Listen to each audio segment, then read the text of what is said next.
Amityville Horror from 1979. The original 1979 Amityville Horror, starring James Brolin and Margaret Kidler, is the classic haunted house horror flick. It was given a not-so-classic remake in 2005. The movie is actually based on the 1976 book titled The Amityville Horror, A True Story, which claimed to tell the story of George and Kathy Lutz's 28 days in an allegedly haunted house. According to them, their large dream home on the coast of Long Island turned on them not too long after moving day when demonic forces began terrorizing their family. A little over a year before the Lutzes moved into the house at 112 Ocean Avenue, Ronald DeFeo Jr. shot and killed his entire family, 6 people in total, inside the house. The Lutzes purchased the house furnished with the DeFeo's furniture and actually did have a priest come and bless the house prior to moving in. But that's when the story gets a little murky. Some evidence suggests the Lutzes began shopping around for a publishing deal while still in the house and attempted to get publicity for the haunting once a book was imminent. Notably, paranormal investigators Lorraine and Ed Warren, who were also the investigators behind several other true story haunting films, claimed the house was plagued by malevolent spirits. Many have suggested the whole thing was a scam, and interestingly, no one who has lived at 112 Ocean Avenue since the Lutzes has reported any strange happenings. The Haunting in Connecticut.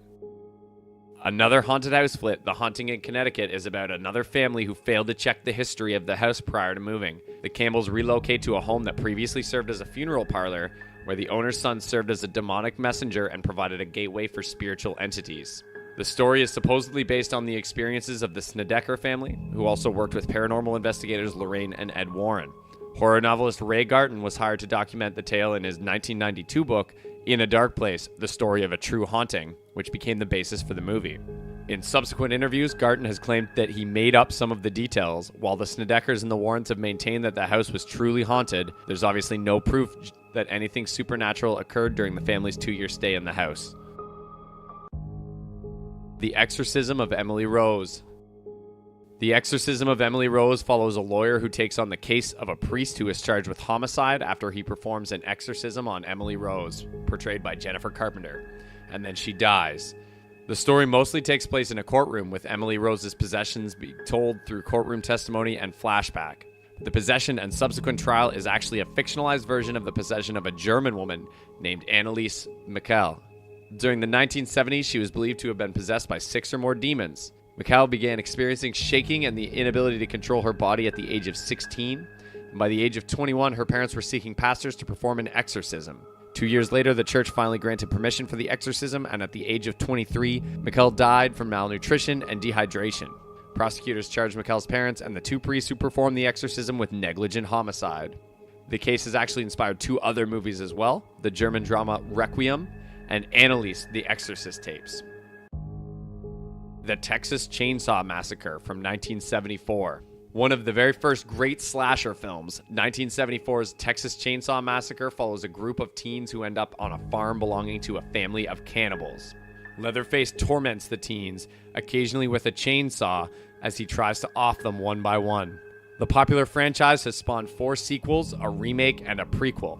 The latest in the franchise, Leatherface, will be released next year, and it will follow the teen years of Jackson Sawyer, the boy who one day would become the skin-wearing serial killer known as Leatherface. When it came out in 1974, it was marketed as a true story, despite the fact that Leatherface didn't actually exist and commit a series of murders in Texas. While it may not be based on a true story, it was inspired by the real-life serial killer Ed Gein, who created a woman suit out of skins of exhumed female corpses and murdered at least 2 women. He similarly served as the inspiration for Norman Bates in Psycho and Buffalo Bill in Silence of the Lambs. Girl Next Door from 2007. Based on Jack Ketchum's 1989 novel of the same name, The Girl Next Door follows 2 young girls who must move into their aunt's house after the death of their parents.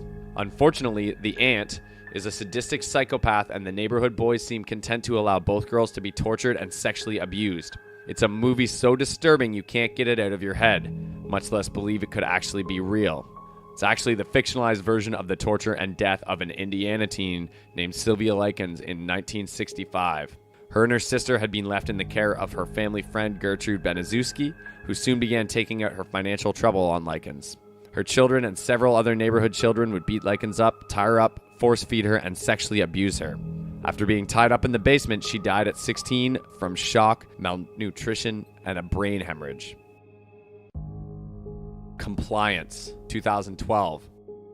Compliance is the story of a fast food worker subjected to sexual humiliation and psychological abuse at the hands of a prank caller who pretends to be a police officer and calls Sandra, the restaurant manager, to complain that Becky, an employee, stole from a customer. The film may be more thriller than horror movie, but once Sandra begins taking orders from the stranger, which begins with a humiliating strip search and gets much worse from there, the resulting tale, a warning against blindly following authority, becomes downright chilling. What the film lacks in gore and sudden frights, it makes up for with emotional trauma and horror at how far some people will go to avoid conflict. While watching it, it's impossible to think anyone could possibly be so naive, yet the movie is actually inspired by a real incident that occurred at a McDonald's in 2004. A prank caller began calling various rural locations in over 30 states, pretending to be an officer and asking managers to conduct strip searches on female employees. During one such call, the manager of a New Hampshire McDonald's detained 18-year-old Louise Ogborn for over 3 hours. During that time, she was stripped naked, forced to dance, and ordered to perform various crude acts by the prank caller, all of which were caught on surveillance camera. The Strangers, 2008. A movie about what happens when your romantic trip goes awry. The Strangers follows a young couple who are terrorized by 3 masked strangers while staying at a remote getaway. The unknown assailants destroy all means of escape and outside communication before the violent invasion, trapping the couple in the house. It's a simple premise that could happen to anyone, so it makes sense that the trailer proclaimed it was inspired by true events. However, the production notes for the film discredit the claim slightly by clarifying that the seeds of the story were sparked during Brian Bertino's youth. That part of the story came to me from a childhood memory. As a child, I lived in a house on a street in the middle of nowhere. One night while our parents were out, somebody knocked on the front door and my little sister answered it. At the door were some people asking for somebody that didn't live there. We later found out that these people were knocking on doors in the area, and if no one was home, breaking into the house. In The Strangers, the fact that someone is at home does not deter the people who've knocked on the front door. It's the reverse. So despite the claims that it is inspired by true events, it is almost entirely a work of fiction. Eaten Alive, from 1977. From Toba Hooper, the same guy behind Texas Chainsaw Massacre, Eaten Alive also takes place in Texas, where a hotel owner kills off anyone who stands in his way and then feeds them to a crocodile he keeps as a pet. A curious little slasher fic, it stars Neville Brand as the crazed hotel owner, who seems to get crazier and crazier as the movie progresses. It's Hooper's sophomore effort following Chainsaw Massacre, and while it's less well known, the creepy hotel set and effects benefited from a larger budget. And like Texas Chainsaw Massacres, this film is actually based loosely on a real-life serial killer, a Texas man named Joe Ball. Ball owned a bar in a very small Texas town with an alligator pit in the back. He definitely charged customers a fee to view the alligators eating live cats and dogs, but he also possibly used the alligators to dispose of the bodies of 20 women he murdered. When authorities approached Ball about the women who had disappeared, he shot himself with a handgun. There is no concrete evidence Ball fed his victims to an alligator, but a handyman who worked for Ball led officers to 2 bodies he claimed he helped Ball dispose of. Wolf Creek. Wolf Creek is an Australian horror film about the dangers of hitchhiking and a dream vacation gone terribly, terribly wrong. When 3 friends get stranded in remote Australia on their way to a hiking trip, a bushman offers them assistance. The hikers' thankfulness is short-lived when they wake up bound, gagged, and drugged. It's an incredibly gruesome film and was criticized at its release for its depiction of violence against women, but its success in theaters earned it a sequel in 2012. Upon release, Wolf Creek was marketed as based on true events, leading many to assume the story was entirely factual. However, it was actually based on a combination of murders from around Australia. The 2001 abduction of Peter Falconio, an attack against his girlfriend by Bradley John Murdoch are said to influence the film, which was scheduled to be released during Murdoch's trial. The court in the Northern Territory actually enjoined the film's release to prevent it from influencing the jury. But John Jarrett, who plays the crazed bushman, used Ivan Milat, known as the Backpack Killer, as inspiration for his role. The Entity, from 1981. Another supernatural horror movie, The Entity follows Carla Morin as she is attacked by an invisible assailant. The film opens with her being violently raped, and the sexual and physical abuse continues for much of the film.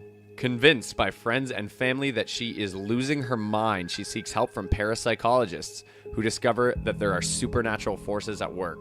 The movie is based on the book of the same name by Frank De Felitta, which was inspired by the real story of Doris Bither, who lived in California. She approached some parapsychologists after she was the victim of what she believed to be a spectral rape.